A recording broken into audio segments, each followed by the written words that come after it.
In the modern desexualized mind, libido is not destroyed. It is scattered, sublimated unconsciously, often diverted into channels that are socially acceptable but psychologically sterile. We pour this energy into performance, into control, into the endless accumulation of knowledge or possessions, thinking it will satisfy the hunger that lies beneath. But it doesn't, because what the libido ultimately longs for is not success or productivity. It longs for transformation. It seeks a symbolic rebirth and inner becoming. This is why Jung placed such importance on understanding libido as a creative force. When libido cannot find its natural expression, whether through sexuality, intimacy, art, spiritual experience, or meaningful work, it doesn't simply vanish. It turns inward. It becomes stagnant. It begins to manifest as anxiety, apathy, obsession, or depression. The psyche, deprived of its vital current, begins to wither from the inside, and in this internal drought, the modern individual becomes numb, not just sexually, but spiritually. This is the hidden crisis of the desexualized mind. It is not the absence of sex that is most troubling. It is the absence of symbolic depth, the loss of connection to the archetypal meanings embedded within Eros. Without this symbolic relationship to desire, sexuality becomes either mechanical or monstrous, reduced to either empty indulgence or abstract taboo. Libido, when not honored as sacred energy, either explodes in distorted excess or disappears into cold detachment. We see this everywhere today. In the hyper-rational pursuit of optimization, in the commodification of relationships, in the increasingly digital and disembodied forms of connection that leave the body behind, the psyche becomes split, rational on the surface, chaotic underneath. Jung's work reminds us that this is not sustainable. The libido will not be denied forever. If we do not give it a place in the conscious life, it will make itself known in dreams, in breakdowns, in sudden eruptions of craving, or rage, or despair. These are not pathologies in the medical sense, but symbolic alarms, the psyche trying to awaken itself from exile. So what is the path forward? It is not to suppress or to indulge blindly, but to enter into a conscious relationship with our energy. This is what Jung called individuation, the process of becoming whole. It is not merely self-improvement. It is the lifelong work of integrating the conscious and the unconscious, the instinctual and the spiritual, the rational and the erotic. And this begins by recognizing that libido is not the enemy. It is the guide. It is the secret language of the soul, speaking in symbols, images, tensions, and desires. To reclaim the libido is to reclaim the self. But this reclamation demands that we begin to ask different questions. Not, how do I control my desires? But rather, what is this desire asking of me? Not how do I succeed, but what would it mean to feel truly alive? These are not questions of strategy, but of orientation.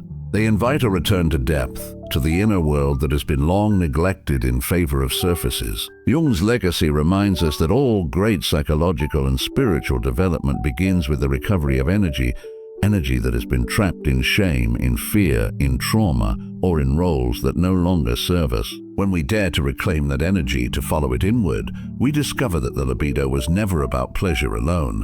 It was about becoming who we are meant to be, not by force, but by integration. And so the challenge is not to conquer our libido, but to collaborate with it, to let it speak, to let it move through us, to let it show us where our soul is calling. Because the libido, in its deepest expression, is not selfish, it is sacred. It is the invitation to participate in life with intensity, intimacy, and imagination. And here is the truth that modern culture dares not say: you are not exhausted because you do too much. You are exhausted because you are disconnected from the very energy that makes life worth living.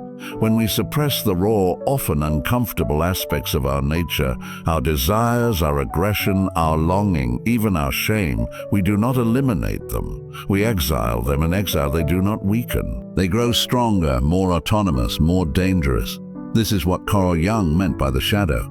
It is not just a metaphor for our moral shortcomings. It is a living part of the psyche, a psychic reality that insists on expression, even when we try to silence it. The modern desexualized mind is a prime example of this dynamic. In our effort to be rational, efficient, virtuous, and socially acceptable, we push certain instincts into the unconscious. Sexual energy, once regarded as sacred and symbolic, becomes taboo, shameful, or banal. But as Jung observed, what we refuse to integrate consciously does not disappear. It returns as projection. We begin to see in others what we cannot face in ourselves. We moralize, demonize, or idealize those who embody the very impulses we repress. This is why shadow work is not an abstract spiritual exercise. It is an urgent psychological necessity. The shadow contains not only our disowned darkness, but also the intensity of our unclaimed vitality. In the desexualized psyche, the libido doesn't simply vanish. It moves into the shadow, becoming chaotic, compulsive, or disguised. We may begin to experience strange attractions, sudden rage, addictive behaviors, or unexplained depression, not as moral failings, but as symptoms of a fragmented self. Jung understood that integration begins by turning toward what we most fear or reject within ourselves, not to act it out blindly, but to understand it, to give it language, to allow it into the light of consciousness. The shadow, once seen and held, transforms. It no longer needs to sabotage our relationships or haunt our dreams. It becomes a source of honesty, depth, and creative power. Nowhere is this more evident than in the realm of sexuality. In a culture that either hypersexualizes or sterilizes desire, few are taught how to relate to erotic energy with maturity. We are either encouraged to suppress it for the sake of control or indulge it without reflection. But neither path leads to wholeness. Both are distortions. The shadow grows in the extremes. Jung's psychology offers a third way, conscious relationship with desire. This means not just managing it, but listening to it, understanding what it symbolizes, what it points to, what part of the self it is asking to awaken. Sexual energy, when left in the shadow, loses its symbolic richness. It becomes either mechanical or monstrous. But when integrated, it becomes luminous. It connects us to others, to art, to spirit, to life itself. Jung believed that Eros in its deeper form is not about gratification. It is about union. The drive towards sexual contact is also the drive towards psychological wholeness. And if we sever ourselves from Eros, we also sever ourselves from the possibility of authentic connection. This is not merely a private issue, it is a cultural one. A society that fails to reckon with the shadow becomes neurotic, performative, and brittle. It creates systems of control rather than spaces for growth. It builds ideologies instead of fostering depth. In the desexualized world, the erotic becomes threatening because it cannot be easily quantified or managed. It resists reduction. But that resistance is precisely what makes it sacred. It reminds us that we are not machines. We are souls in bodies longing not only to survive but to feel. To reclaim the shadow is not to descend into chaos. It is to stop pretending that order alone can satisfy the human spirit. Jung warned that people do not become enlightened by imagining figures of light, but by making the darkness conscious. And it is in this act, not of rejection but of recognition, that the transformation begins. You cannot heal what you refuse to feel. You cannot become whole by fragmenting yourself in the name of control. The shadow is not your enemy. It is the part of you that remembers who you were before the world told you to be safe. And the truth is this: what you exile in shame, you will meet again in fate. In the desexualized mind, the inner world becomes unbalanced, not only in its loss of raw instinctual energy, but in its loss of symbolic union. This is where Jung's concept of the Anima and Animus becomes indispensable. These archetypes, rooted in the collective unconscious, represent the contrasexual components within each individual. The Anima is the inner feminine in a man, the Animus the inner masculine in a woman. But they are far more than simple gender inversions. They are mediators between the conscious ego and the unconscious, essential figures in the journey towards psychological wholeness. In a society that disorients our relationship with both sexuality and soul, these inner figures become distorted. The modern psyche, fractured by repression and externalized identity roles, often relates to the opposite sex not as an inner mystery to be integrated, but as an object to be controlled, desired, or feared. This leads to shallow projections, men projecting anima onto women, idealizing or devaluing them, women projecting animus onto men, encountering him as authoritarian or emotionally unavailable. But these distortions originate not outside of us. They reflect the undeveloped state of our own psychic opposites. The anima and animus are not merely psychological curiosities. They are the symbolic keys to balance and inner dialogue. When undeveloped, they sabotage intimacy. When integrated, they serve as bridges to the deeper layers of the unconscious. The anima awakens feeling, imagination, relationality. The animus bestows structure, clarity, and purpose. These are not gendered in a social sense. They are energies present in every psyche, and to neglect them is to remain split. In the desexualized psyche, the absence of this internal dialogue is especially profound. Without a conscious relationship to anima or animus, individuals often externalize their longing entirely. The libido, unable to find fulfillment within, seeks resolution in idealized lovers, movements, or ideologies, but no external object can complete what is missing inwardly. The other becomes either overburdened with fantasy or scapegoated in frustration.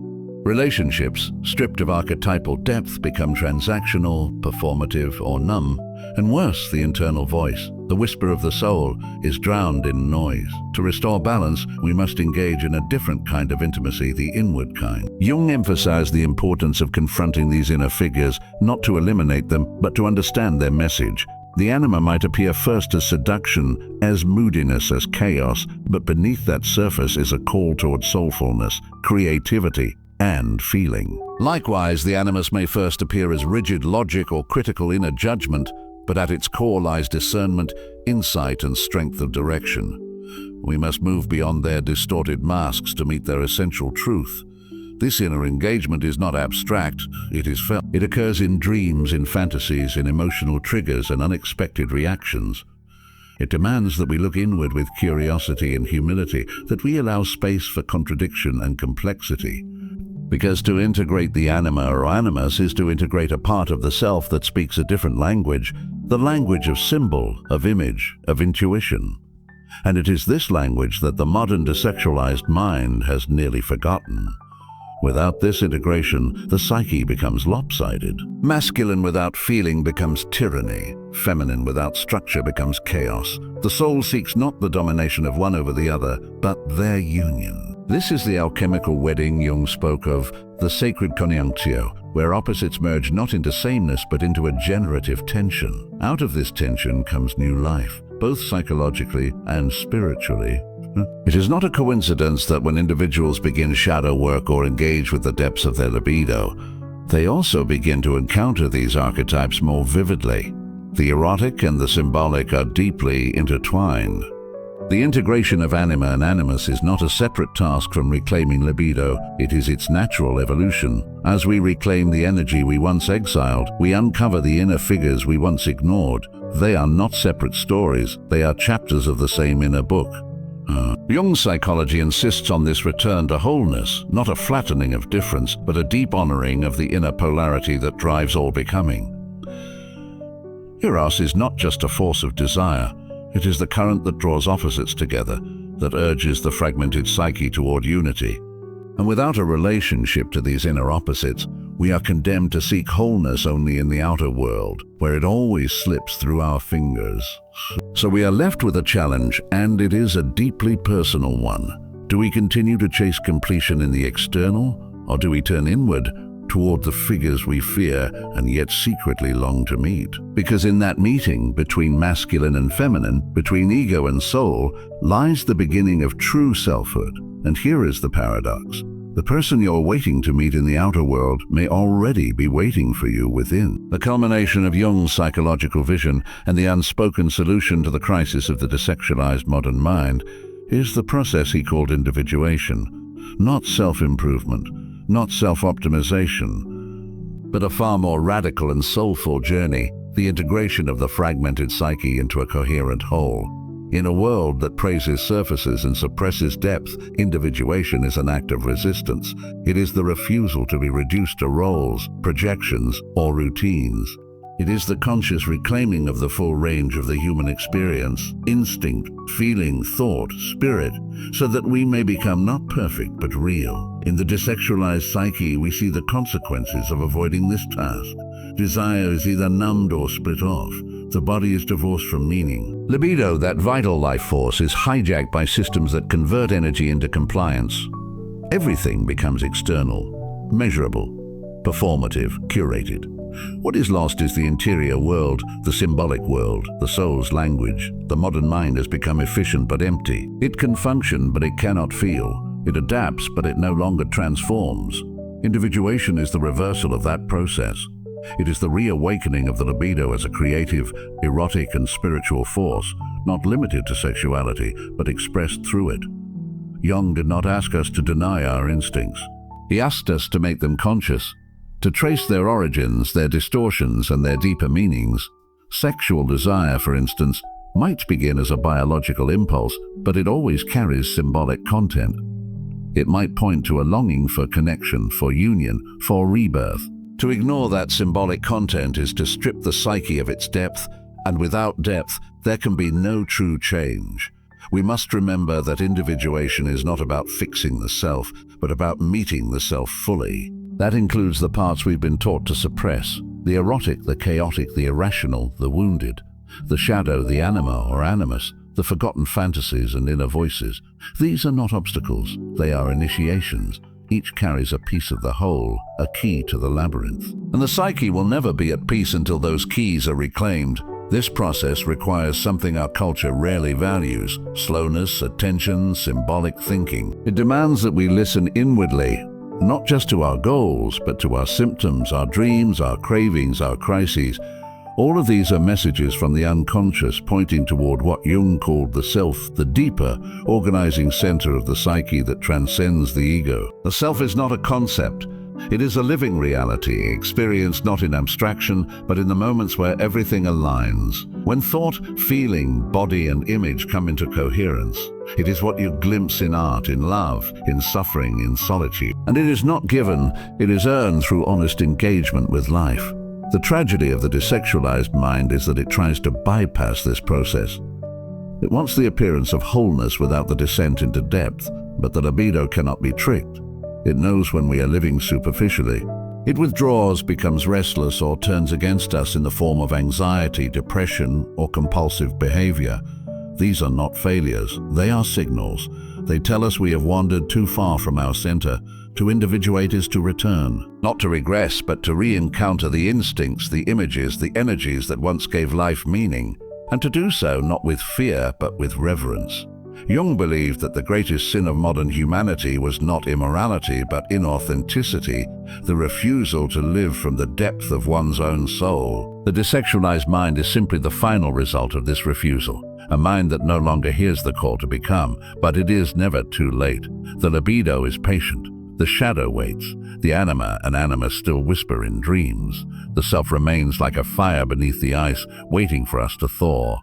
And when we begin to reclaim what we lost, not just our erotic energy, but our imagination, our myth, our hunger for wholeness, we do more than heal ourselves.